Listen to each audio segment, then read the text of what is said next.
사도행전 28장 마지막 장의 이 한 절 한 절이 너무 이제 의미심장하다고 생각이 돼요. 지난주에 성령의 공의로 돌이켜 우리가 새로운 존재가 되었다고 했어요.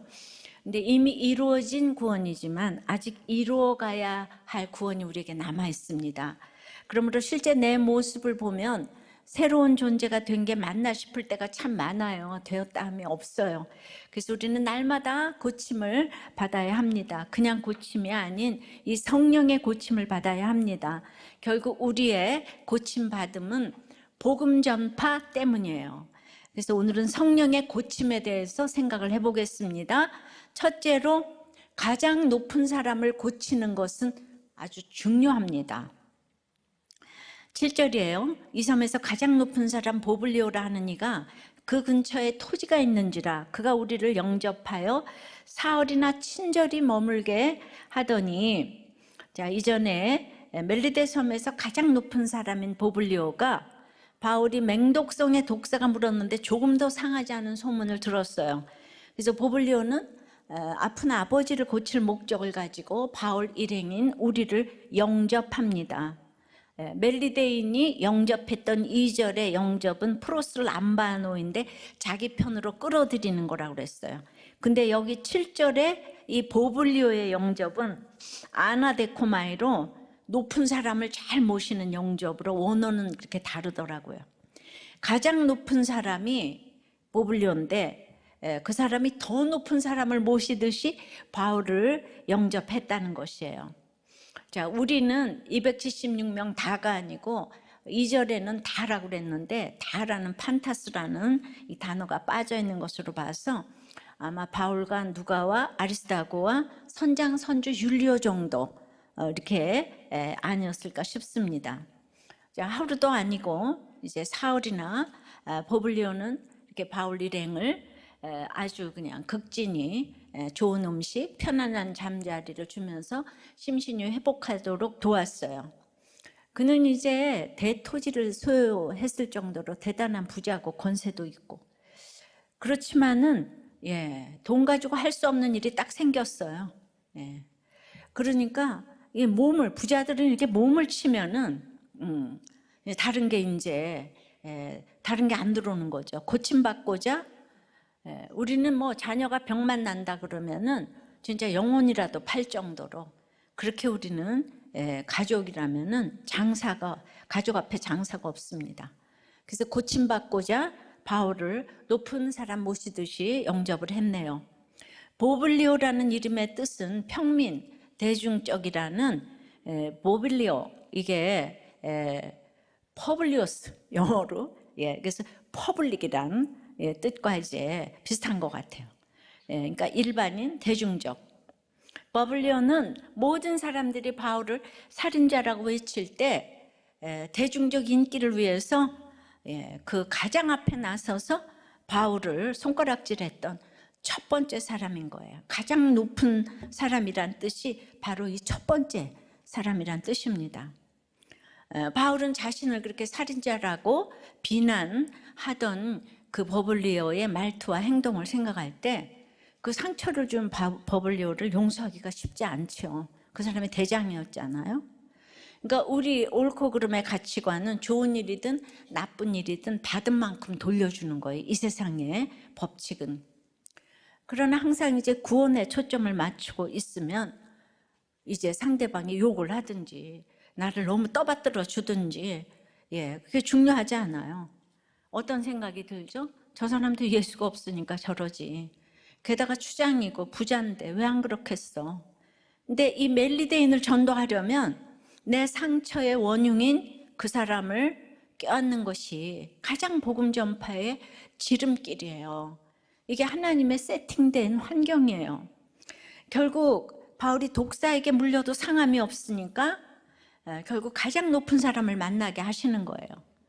근데 이 세상은 다 특별한 동정으로 섬기다가 금세 살인자가 됐다가 금세 또 신이시여 하는 그 변덕이 죽을 듯하는 이 세상의 가치관으로 사는 사람들은 이 세상의 높은 사람을 아주 좋아합니다. 그래서 가장 높은 사람을 고치고 그가 변하여 영향을 끼치는 것은 아주 중요합니다. 그만큼 이 세상은 서열이 중요하고 겉모습이 중요해요. 예. 그런 사람이 변하기가 쉽지는 않지만은 변하면 중요한 일을 할 수가 있게 되죠. 우리는 진짜 이 손흥민 선수 같은 사람이 예수 믿으라고 한마디 하면 얼마나 좋을까? 이런 야무진 꿈을 가지고 있지요. 예. 어떤 성도님이 담임 목사님이 집사 시절에 강의할 때도 이렇게 녹취를 하고 은혜를 받을 수 있었을까? 또 몸빼바지 입은 그 목사님 어머니가 화장실 하던 그 당시에도 그 어머니를 존경할 수 있었을까? 하는 리플을 제가 읽었어요. 근데 집사 시절이나 지금이나 저의 SK 간증이 달라질 수는 없는 것이고 또 메시지도 큰 틀은 뭐 같아요. 그래도 직분과 지위가 제 복음을 되게도 하고 안 되게도 하는 걸 이제 경험하면서 왔어요. 근데 이것을 인정해야 하는 거예요. 그러니까 가장 높은 보블리오를 내가 만날 수는 없어요. 근데 자발적으로 그가 만나자고 하니까 이게 웬 기회입니까? 웬 떡입니까? 이렇게 생각할 수 있어야 돼요. 근데 상처 준 지도자에 대해서 원수 갚을 생각만 한다면 서로 고침받을 길이 없는데 요즘 아주 우리나라를 보면 그냥 딱 그래요. 널 조각 붙들고 겨우 상륙했는데 나를 살인자라고 동네방네 떠들었어. 추장이면 다야, 부자면 다야, 나를 살인자라고 해서 죽을 때까지 나는 용서 못해. 이러면 이거 믿는 사람이에요? 예. 믿어도 죄는 죄야. 우리는 끊임없이 우리의 상처를 그냥 외칩니다. 맞아요. 그런데 부자가 하늘나라 가기가 낙타가 바늘기로 들어가는 것보다 더 어려워서 전도하기가 그야말로 하늘의 별따기예요. 그런데 바로 그 높은 사람이 그 집으로 일단 초대를 해주면은 여러분은 이때 내가 암살을 해야 되겠구나.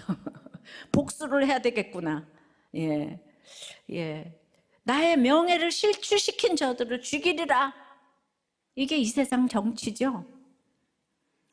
근데 믿는 우리는 저들이 예수를 몰라서 사랑도 용서도 모른다는 걸 알아야 해요. 사람은 사랑을 할 수도 만들 수도 지을 수도 없잖아요.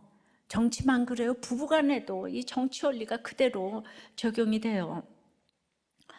남편이 그 많은 무단 외박과 그 많은 돈을 술값으로 날렸으면 오픈할 내용이 있을 텐데 늘 결백하다고 하니까 분노가 올라와서 남편의 뺨을 200대를 때렸대요. 근데 남편이 처음엔 말을 안 하다가 때리면 때릴수록 이제 진실이 나온다는 거예요. 때리다가 본인 손이 멍이 들어가지고 손에 파운데이션을 다 바르고 이제 나왔다는 거죠. 뭐라냐면 받은 상처를 돌려줄 수만 있다면 때린 거 2배로 맞아도 상관이 없다는 생각이 든다는 거예요. 그렇게 열흘 남짓 지나고 남편을 또 때려가지고 동네 주민 신고로 경찰이 왔는데 다들 아내가 맞은 줄 알고 괜찮냐고 물어보고 돌아갔다는 거예요. 근데 사람은 정말 믿음의 대상이 아니고 사랑의 대상이라는 것이 그러면 뭐냐 그게. 그러니까 사랑을 하면서 우리는 말씀의 원칙대로 하루하루 사는 거, 이게 사랑의 비결이에요. 우리가 무슨 사랑을 또 할 수가 있겠어요. 그리고 이거는 교회 오기 전의 일인데 이제 다 목자를 하고 계신데 이게 속은 자보다 속인 자가 더 나쁘다고 했는데 과거의 일은 다 하나님이 도말하셨다고 하는데 맨날 과거. 그렇지만은 저는 아내가 이렇게 하는 데는 남편도 아주 징하게 하는 게 있는 것 같아요. 얼굴만 봐도 때리고 싶은가 봐요. 그냥 그러니까 다 부부간은 다 똑같아서 싸우는 거거든요. 바울은 너무 분한 상태에서도 자기가 이제 가해자, 우리 예수 믿는 사람은 존재 자체가 가해자라고 그랬어요. 왜냐하면 하나님의 자녀니까 따라갈 수 없는 신분을 가지고 있는 거예요. 그래서 자기가 가해자 살인자 의식을 가지고 그리고 이제 독사가 물고 있는 걸 잘 보여주니 그 적용이 소문이 났어요. 그럼 기회가 오는 거예요. 여러분들의 적용이 소문이 나야 될 줄 믿습니다. 왜 기회가 왔지요? 그가 바울에게 죄를 졌잖아요. 가장 높은 사람이 바울을 죽도록 놔두고 살인자라고 했잖아요. 그러니 나에게 피해를 끼친 사람에게 복음을 전하기가 얼마나 쉬워요. 내가 가해자면 복음 못 전해요. 나는 가해자 인식을 가져야지. 예, 가해자보다는 피해자가 복음 전하기가 너무 쉽죠. 바람을 피거나 잘못했을 경우 지금이 복음 전할 때다 하면서 기회를 놓치면 안 됩니다. 그런데 우리는 예수를 믿는다고 하면서도 항상 옳고 그름의 문제로 그냥 보면 죽이고 싶고, 그래서 안 되니까 죽고 싶고, 이걸로 결론이 나는 거예요. 저 부자들이 얼마나 계산을 하는데 그냥 불렀을 리는 없죠. 벨릭스 총독, 베스도 총독, 아그리빠 왕 등 믿음이 있어서 바울을 사랑해서 바울을 불렀나요? 그 부자들이 권세를 가지고도 이 초라한 노인인 바울을 보고 돈을 바라는 거로 불렀다고 했습니다.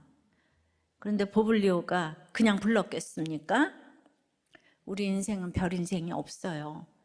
그러니까 이런 원리를 날마다 성경을 통해서 들어야 되는 거예요. 이걸 어렸을 때부터 들어야 돼요. 그럼 학창 시절, 회사 생활, 이게 다 성경이 인간론이잖아요. 이걸 하나도 안 듣고 학교에서 공부만 해서, 공부 잘해서 뭐 다 S대 가면은요, 자, 길고 짧은 거는 지나봐야 되는 거예요.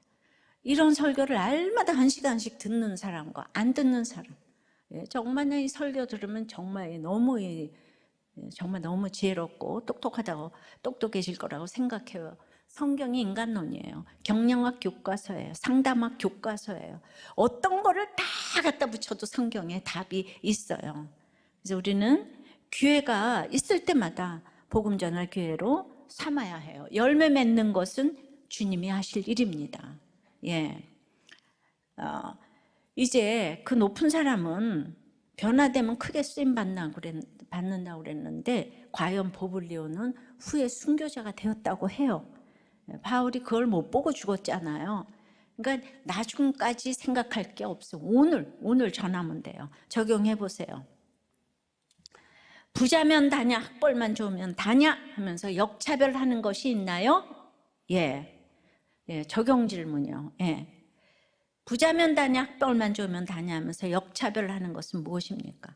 나를 부르는데도 용서 못해 하면서 가기 싫은 높은 사람은 누구입니까? 한 권찰님이, 직장 목장 권찰님인데, 남편 목자는 체면을 너무 중요시 여겨서 싫은 소리를 못해서 양육이 안 된대요. 그래서 내년에는 주중 목장으로 꼭 가셔서 더 치열하게 나누고 양육을 더 받으시는 게 좋아요. 예, 아주 우리 멋있어요. 예. 그래서 남편 목자를 약간 디스했죠. 네. 무슨 말인지 당체 못 알아들으시네. 예. 자, 성령의 고침은, 그래서 높은 사람도 중요해요. 예. 두 번째는 이렇게 아픔 속으로 들어가 기도하고 안수할 때 고침을 주세요. 아픔 속으로 들어가야 해요. 8절입니다. 보블리오의 부친 열병과 이질에 걸려 누워있거늘 바울이 들어가서 기도하고 안수하여 낫게 하며, 들어가서 기도하고 안수하여 낫게 하며. 지난번에 성령의 공의는 결국 고침으로 연결돼야 이 공의가 무서운 게 아니고 예수님의 사랑으로 느껴지게 되는 거죠. 보블리오가 당연히 그냥 부르지 않았다 그랬어요. 그러니까 아무리 아픈 것도 내 문제가 되면 지푸라기라도 붙잡고 싶기 때문에, 이제 바울을 불렀지만은 이 사람이 교양이 또 구단이라서 사회적 체면이 있기 때문에 먼저 바울 일행을 융숭하게 대접하고, 그 다음에 부친의 병을 사흘 후에 오픈했어요. 바울은 혹시 알았어도 또 보블리오가 오픈할 때까지 기다려야 되는 거예요. 그러니까 바울을 앞장서서 살인자라고 했으니까 사흘 동안이나 아픈 아버지를 놔두고 환대하고 먹이고 쉬게 한 거예요. 여러분, 괜히 높은 사람이 되는 게 아니더라고, 그죠? 오자마자 빨리 병 고쳐요 이래야 되는데, 자, 이런 것도 다 여러분 높은 사람 되려면 이런 걸 다 외우세요. 보블리오의 부친의, 그러니까 이제 이 보블리오는 이제 부치는 그 열병은 지금 보면 말라리아하고 이질은 이제 그 소화기 계통의 질병이잖아요. 우리가 3년째 코로나에 시달리고 있지만은 지금도 이렇게 무서운데 그 당시는 뭐 속수무책이잖아요. 그러니까 뭐 다 이제 격리되고 또 심하면 2, 3년도 가고 아니면은 막 그냥 며칠 만에 다 죽었다는 거죠. 굉장히 무서운 이제 이렇게 풍토병에 걸렸는데 버블리오는 아마 자신의 집에 이런 아픔이 없었다면 그 바울이 뱀에 물려 독사에 물려서 살아났다는 얘기를 듣고도 그냥 뭐 지나쳤을 거예요. 예, 이 부자들은 어떤 간증을 들어도 표적을 봐도 나와 상관이 없지요. 부자들은 배가 불러요.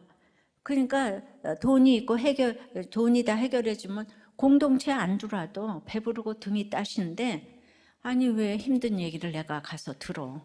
그러니까 이 공동체 얘기 아무리 해도 당연히 심드렁하고 간절함이 없죠. 그래서 가난한 자는 복이 있나니 이게 진리 중에 진리입니다. 그런데 뽑으려고 왜 불렀는가 하면 간절한 아픔이 생겼잖아. 예. 그러니까 그렇지 않으면 안 불러요. 그러니까 이 고난이 축복이라는 얘기를 하는 거예요. 근데 바울은 이런 멜리데에서 복음을 전하려면은 그 보블리오를 만나기 위해서는 내가 이미 좀 상처 입은 치유자가 이미 돼야 되는 거예요. 내가 상처를 받았기 때문에 지금 보블리오가 불렀잖아요. 그러니까 광풍 후에 또 죽음에 이르는 이 상처인 독사를 지금 경험하게 하셨어요. 지나고 보면 최고의 복음 전하는 비결이 되기 때문인데 당할 때는 쉽지가 않아요. 근데 내가 예수 믿고 가면 뭐든지 복음 전하는 비결이 되는 거예요. 감사만 하시면은. 근데 이 독사의 상처가 보블리오를 만나게 하는 상처가 됐기 때문에 그러면 독사 물렸을 때 가만히 있었는데 그게 뭐가 그렇게 아프냐.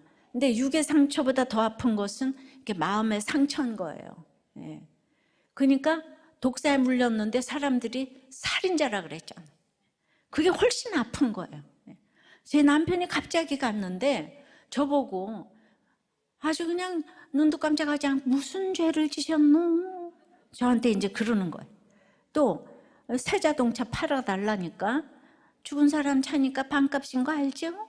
예, 그것도 이제 다 직분자가. 그러니까 이렇게 내가 아픈 것보다 아무렇지도 않게 던지는 그 말들 있잖아요. 그게 내가 당한 일보다 더 훨씬 힘들 때가 많아요. 예, 막 아이를 잃었는데 아유 괜찮아 다시 나면 되잖아 뭐 이런 얘기. 예, 그러니까 사람들은 진짜 자기가 무슨 말을 하는지를 몰라요. 당해보질 않아가지고. 그러니까 이제 바울은 자기가 이미 이렇게 상처를 입어봤기 때문에 이제 영접이 기꺼이 응하죠. 누가는 바울이 그 보블리오의 부친에게 들어갔다라는 단어를 사용해요. 들어가서 기도하고 안수해요. 안수는 그에게 두 손을 얹어 그를 치유했다는 뜻인데요. 자신의 손을 환자의 몸에 얹는 행위는 그 아픔이 나의 아픔이라는 고백이에요.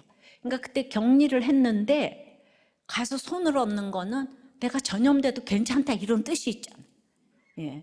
아주 그때 굉장히 무섭게 격리를 했죠. 나병이 걸려도 격리하고 성경에 나오잖아요.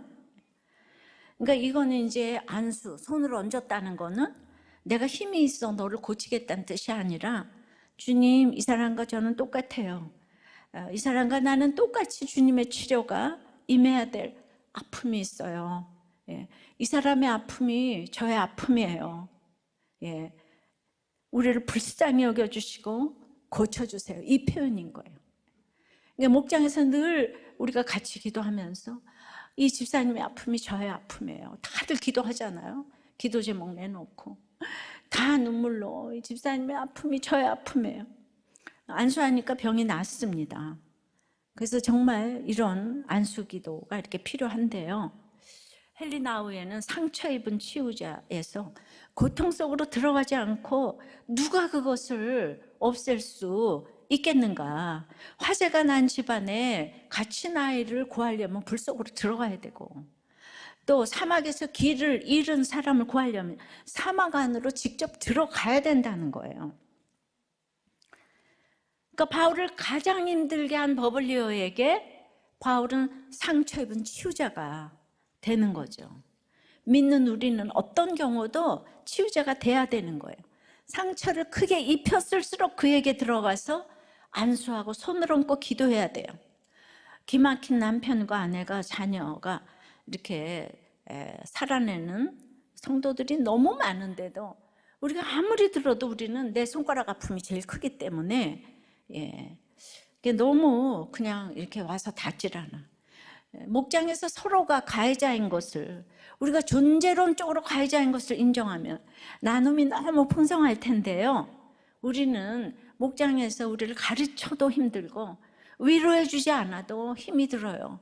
언제나 내 편만 들어주고 칭찬만 해줘야지 목장이 좋다 그래요. 근데 이제 거기까지만 가면 안 되잖아요, 그죠? 그러니까 우리가 서로 다 존재 자체가 가해자라는 얘기를 생각을 하고 서로 듣고 또 이제 잘 경청해야 됩니다. 그러니까 한 여자 목자님이, 목사님 설교는 잘못 알아들었었는데 목장 때문에 우리들 교회 왔다는 거예요. 내 얘기를 할 수 있어서. 이 목장은 한심한 나를 드러내는 자리인데 끊임없이 깨질 수도 있고 ABCDF G라를 떨 수 있는 곳이라는 믿음으로, 그래도 처음부터 와서 자기는 그분들을 이제 믿었었던 것 같다고 하는데 사실은 이렇게 목장 말고는 갈 데가 없었다는 거예요.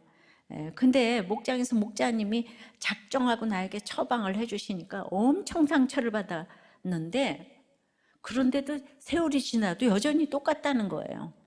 늘 안 되는 나 때문에 괴로웠는데 그래도 왜 안 떠났냐 하면 여기가 마지막인 곳이라는 생각 때문에, 그런 생각 해주는 게 얼마나 감사해요. 그만큼 음란하고 악한 나를 직면하는 건 힘들어요.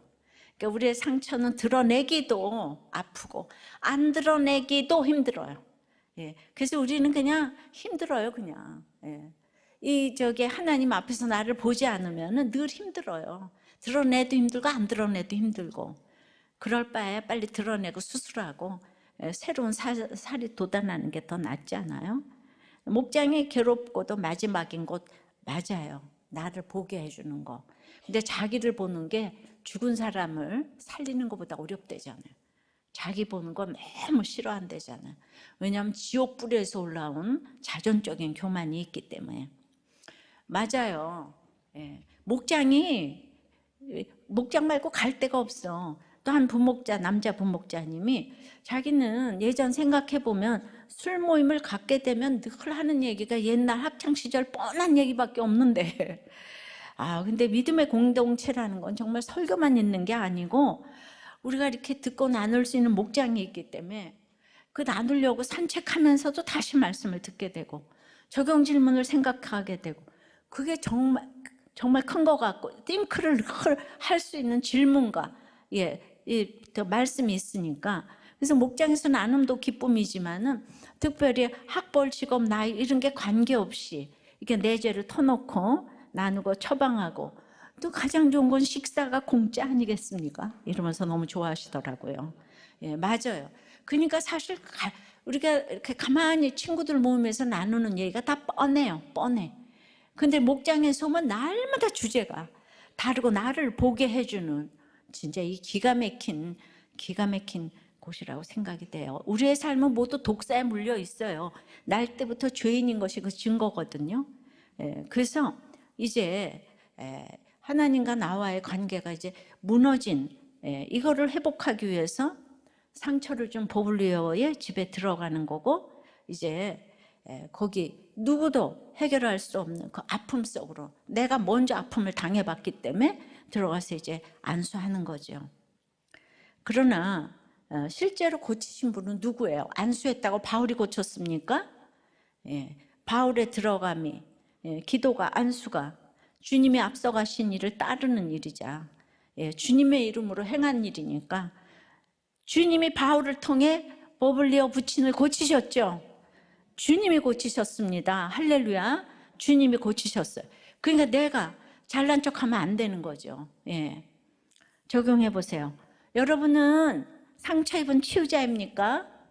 상처받은 피해자입니까? 더 쉽게 가해자 인식을 하나요? 피해자 인식을 하나요? 또 이제 그 여자 목장에 이렇게 목자님께서 이렇게 이제 이 또 다른 목자님 보고 우리도 교회 초등학교 3, 4학년 아이들을 좀 섬겨보시라고 그 봉사를 통해서 우리 집사님이 아주 그 치유함을 느끼게 될 것 같다고. 왜냐하면 자기 아이들이 3, 4학년 때 많이 힘들었었기 때문에 그 상처를 그때 받아서 치유가 됐기 때문에. 그래서 그것까지는 좋은데 저는 매사에 귀찮아하고 모든 일을 힘들어하는 스타일이라서 제가 교회 봉사를 하면 남편이 교회에서 아이들을 홀로 챙겨야 되는데 이게 가능할까? 그래서 남편에게 그 얘기를 하니까 남편이 도리어 뭐라고 그러냐면 봉사하기로 마음먹었으면 이후의 일들은 걱정하지 말아야지. 아우, 이 남편 목자님 너무 훌륭하셔서 박수 한번 좀 쳐주고 싶어요. 예. 그러니까 상처 입은 치우지 않은 대단한 상처만을 의미하는 건 아니에요. 우리도 교회 이렇게 목장에서 권유해 주시고 정말 최고입니다. 근데 그 처방이 아마 나중에 간증할 일이 올 거예요. 왜 최고인지. 예. 그래서 내년에도 곳곳에서 많이 섬기시기를 바랍니다. 예, 성령의 고침. 이제 이렇게 세 번째는, 첫 번째 정말 가장 높은 사람 중요하고, 두 번째는 아픔을 가지고 들어가서 정말 기도하고 안수해서 낫게 해야 되는 거죠. 상처 입은 치유자로. 그렇게 되면 세 번째는 공동체와 함께 사명이 이어지는 거예요. 예. 우리는 그냥 상처만 낫게 해주는 게 목표가 돼서는 안 되는 거죠. 9절입니다. 이러므로 이 7, 8절 다 받았어. 섬 가운데 다른 병든 사람들이 와서 고침을 받고. 그러니까 거기서 끝이 아니죠. 가장 높은 보블리오 한 사람이 고침을 받자 다른 병든 사람들이 다 바울에게 나왔어요. 근데 문자적으로 나머지 병든 사람들이 나왔다 그랬어요. 예. 그런데 모든 병든 사람들이 와서 고침받았다고 하지 않았어요. 그러니까 병든 사람들 중에서는 바울에게 오지 않은 사람들도 있었어요. 그러니까 보블리오 부친의 소식을 듣고 나도 고침을 받고 싶다며 나온 사람은 다 고침을 받았는데 그렇게 하지 않은 사람들이 있다는 거죠. 자기 집을 떠나 바울을 보러 오는 수고를 하지 않았기 때문에 고침받은 여럿에 포함되지 않았습니다. 저는 현장 예배의 축복이 이렇게 임하기를 바랍니다. 어디서 어떻게 고침받을지 모르는 거잖아요. 그죠? 그래서 한 사람이 받은 주님의 치료는 언제나 우리를 여럿으로 공동체로 부르십니다. 교회가 그렇잖아요. 이 세상에 혼자 있는 교회가 어디 있겠어요. 나 혼자 믿으면 돼. 혼자 예배드리면 되지 뭐. 나 혼자 말씀 묵상해요. 이렇게 혼자 교회는 주님의 사전에는 없어요. 심지어 홀로 한 분이신 하나님도 성부, 성자, 성령 이렇게 공동체로 계시잖아요. 물론 북한처럼 특별한 경우도 있지만은 그러나 그들도 지하에서 끈끈이 또 이제 지체가 있으리라고 생각합니다. 그러니까 아무리 이렇게 교회 꼴보기 싫은 지체가 있고 조직이 마음에 안 들고 리더십이 인정이 안 된다 해도 주님이 여럿을 함께 부르신 이 교회 공동체를 떠나면 안 됩니다. 여럿이 함께 고침을 받으며 살아야 합니다. 그래서 공동체에 붙어만 있으라고 제가 늘 외칩니다. 말씀이 들리지 않아도 그저 예배 자리에 와서 앉아만 있으라고. 들을 말도 없고 할 말도 없어도 그저 목장 예배에 가서 함께 밥 먹고 앉아만 있으라고 날마다 이제 부르짖죠. 붙어만 있으면 다 고침을 받더라고요. 제가 이렇게 보니까 다 그런 고침을 경험하셨죠? 고치다의 원어가 바로 테라페오인데 이게 테라피, 영어 테라피의 어원이에요. 기본적으로 고치다는요, 섬기다, 돌보다라는 뜻이에요. 그러니까 병 고침 받는 게 그냥 섬기고 돌봐야 돼요. 의사가 환자를 돌보는 일이 고침이기 때문에 고치다, 치료하다는 뜻으로 널리 쓰이게 되었는데 신약에서는 대부분 예수님의 치유 사역에 대해서 이게 쓰였어요. 예수님께서 갈릴리부터 유대와 사마리아까지 다니시면서 힘쓰셨던 이 치유 사역이 바울의 손을 통해 이제 멜리데 섬에서도 이루어지는데요. 자, 마가복음 마지막 장 16장 18절에 이런 구절이 있어요. 뱀을 집으며 무슨 독을 마실지라도 해를 받지 아니하며 병든 사람에게 손을 얹은즉 나으리라. 예, 유명한 예수님이 말씀하신 치유 구절이 바울에게 그대로 문자적으로 이렇게 이루게 하신 거예요.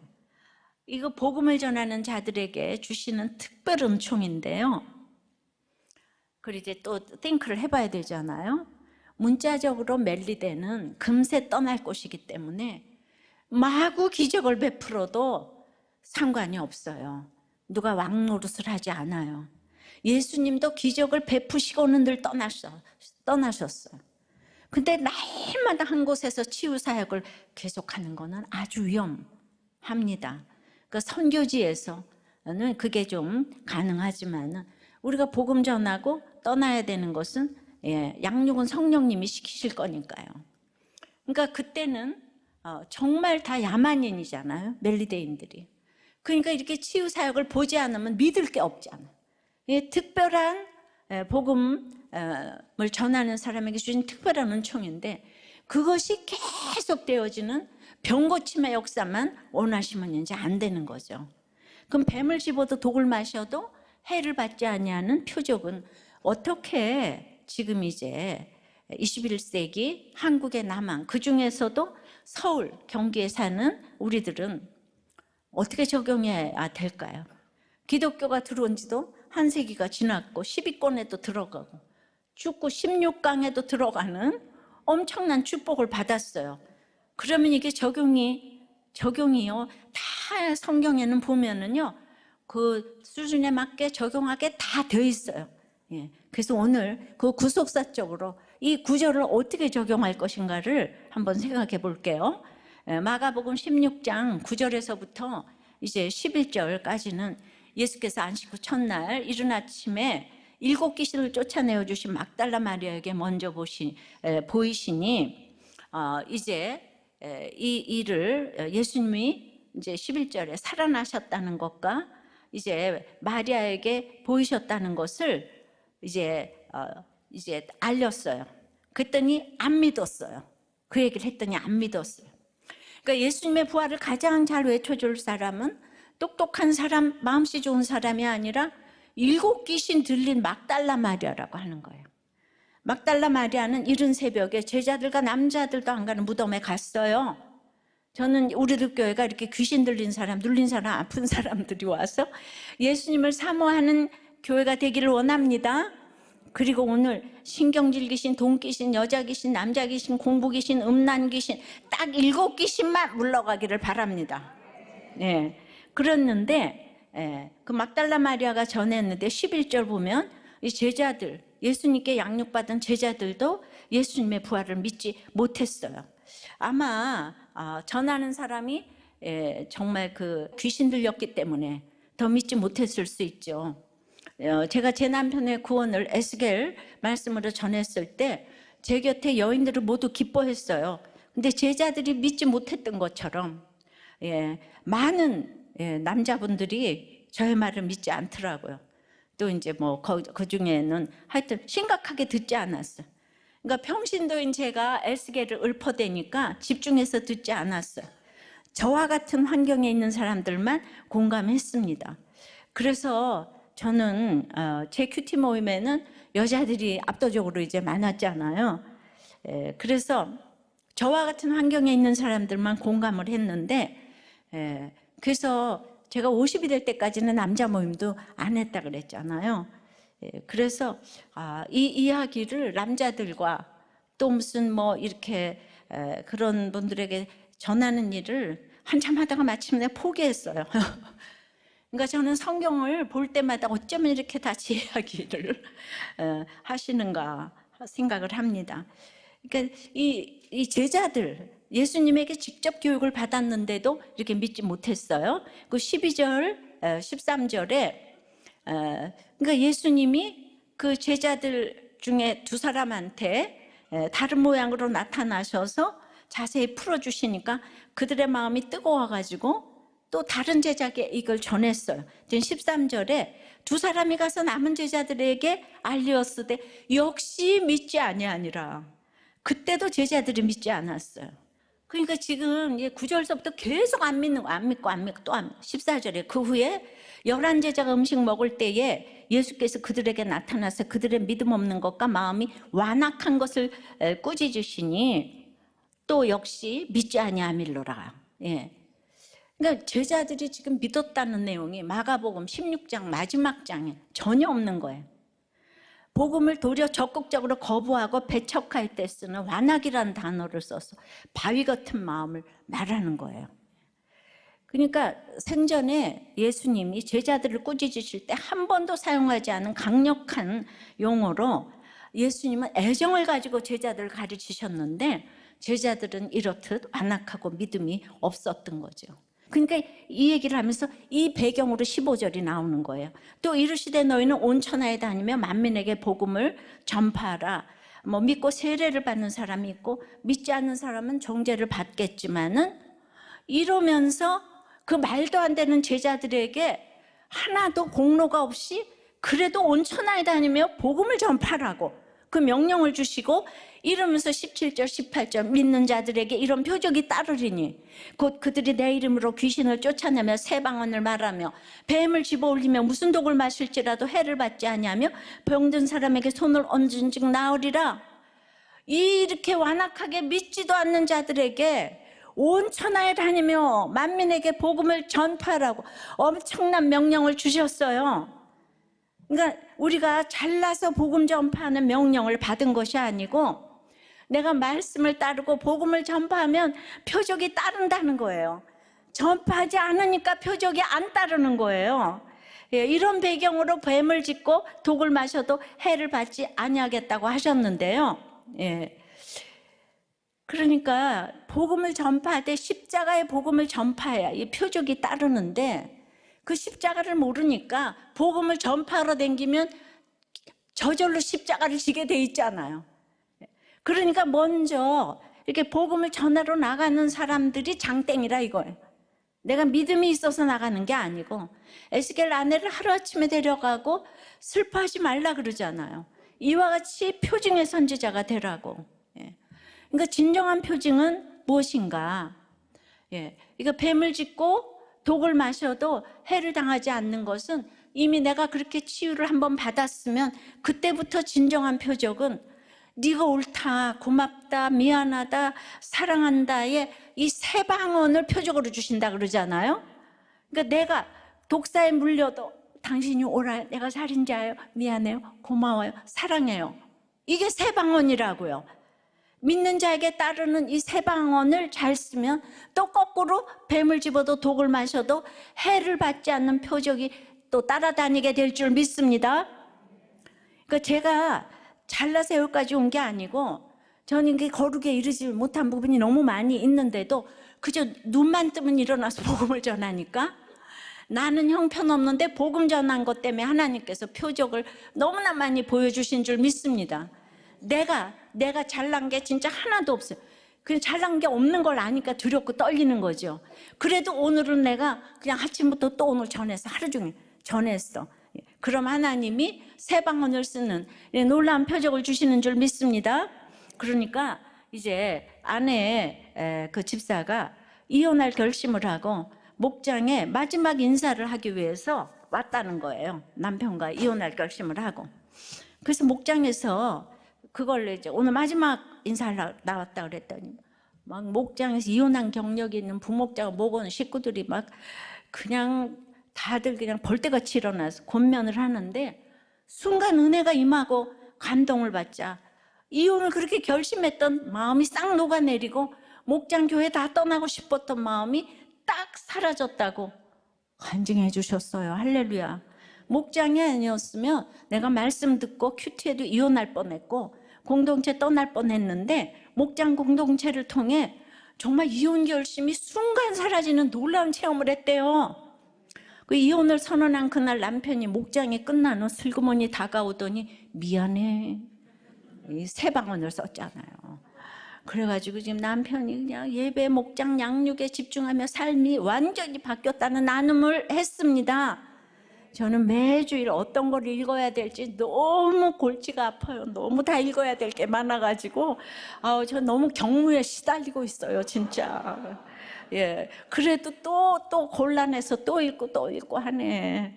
그러니까 어떤 사람은 어쩌면 20년 동안 내 건 한 번도 안 읽어. 뭐 내가 어떻게 하겠어요? 예. 이게 바로 새 방언이에요. 그러니까 멜리데 섬에 원주민들이 큰 은혜를 받았잖아요. 어떻게 하죠? 10절에 후한예로 우리를 대접하고 떠날 때에 우리 쓸 것을 배에 실었더라. 이제 보블리오와 순박했지만 기복적이었던 원주민들은 그냥 진짜 단순히 병 고치는 고침이 아닌 진짜 치료와 치유, 이거를 경험했던 것 같아요. 저마다 이해관계도 다르고 276명도 다르고 멜리데 섬의 사람들도 다 성격, 문화 다 다른데 그걸 하나 되도록, 우리 되도록 감동시킨 것은 바울의 한결같은 모습이었죠. 예, 우리가 내 부부간에 둘이 또 하나가 안 되는데 이 전체를, 예, 그러니까 그 중심은 바울이 본을 삼으며 부지런히 쫓아간 예수님이 계셨기 때문이에요. 바울은 로마로 가야 하는데 나에게 허락한 이 순간에 나에게 붙여준 한 사람을 고치려는 이 마음, 구원을 향한 이 매순간이 결국 로마인 거예요. 이미 바울은 매일매일 로마에 도달하고 있어요. 그러니까 3개월에 걸친 계획되지 않는 멜리데에서의 체류는 하나님을 전하는 절호의 기회가 된 거예요. 그러니까 날마다 로마를 경험하는 사람들은 로마로 가는 바울 일행의 사명에 동참합니다. 후한예로 바울 일행을 대접하고 떠날 때 필요한 물건들을 배에 실어주는 거예요. 그러니까 파손돼서 다 버렸던 물품을 하나님이 채워주는 거죠. 예, 그동안은 필요한 것들은 다 버렸고 꼭 필요한 것들만 딱 채워줍니다. 그래서 이때 회심해서 멜리데 사람들이 이렇게 그리스도인이 되었다는 거예요. 보블리오는 멜리데의 최초의 감독이 되었다가 순교했다고 그러고, 여기는 지하 카타콤이 있으므로 멜리데 섬이 복음화되었다는 역사적인 사실이 지금 입증되는 거죠.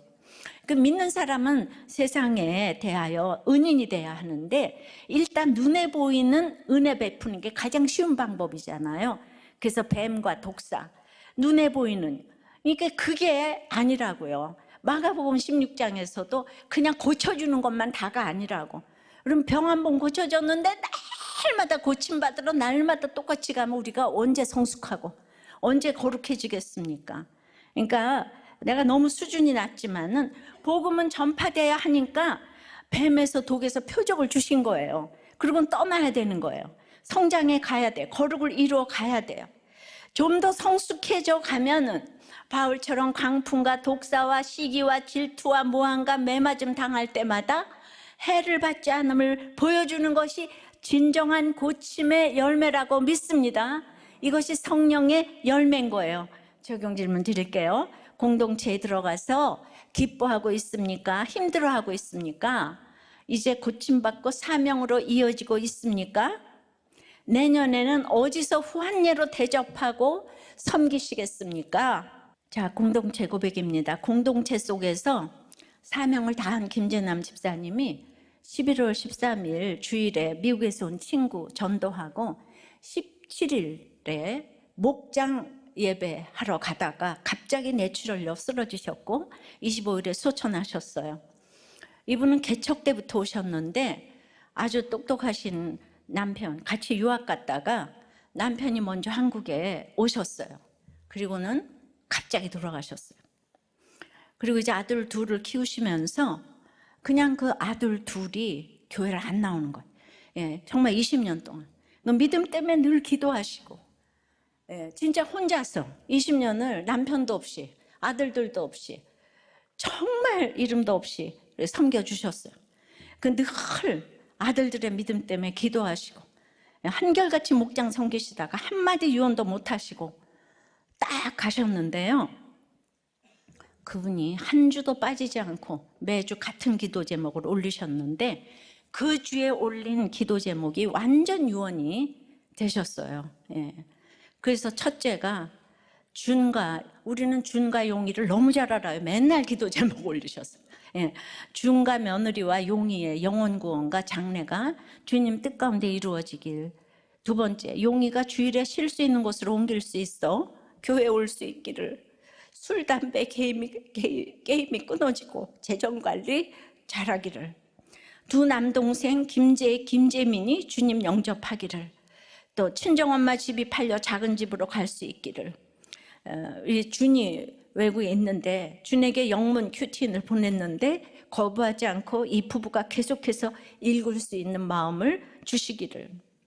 이분이 연명치료 안 하고 시슨 기증하고 한 주도 빠지지 않고 매주 같은 기도 제목으로 유언을 이렇게 남겼어요.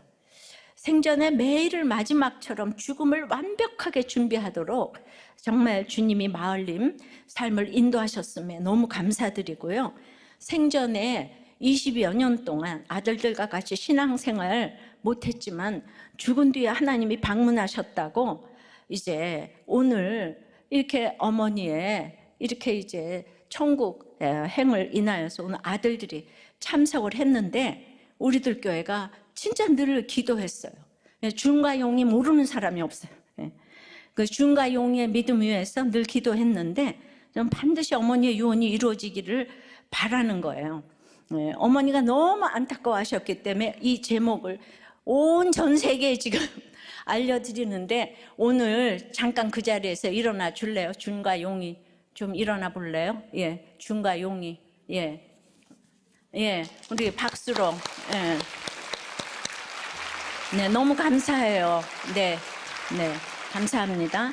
네, 너무 정말 읽어드릴 거 많지만은 이 일은 평생에 잊지 말라고 오늘 이제 정말 정말 성령의 고침받고 어머니 뒤를 이어서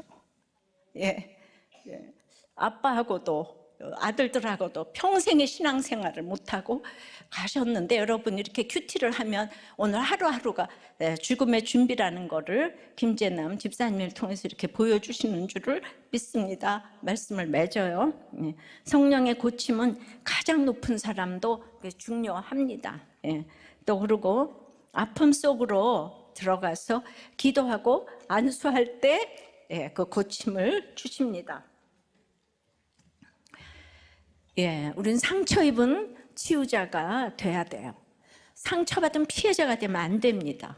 그리고 그 상처를 고쳐주시는 이유는 공동체로 사명이 이어져서 여럿이 함께 이 고침을 받아야 합니다. 오직 예수 나의 치료자인 거예요. 찬양하고 기도할게요.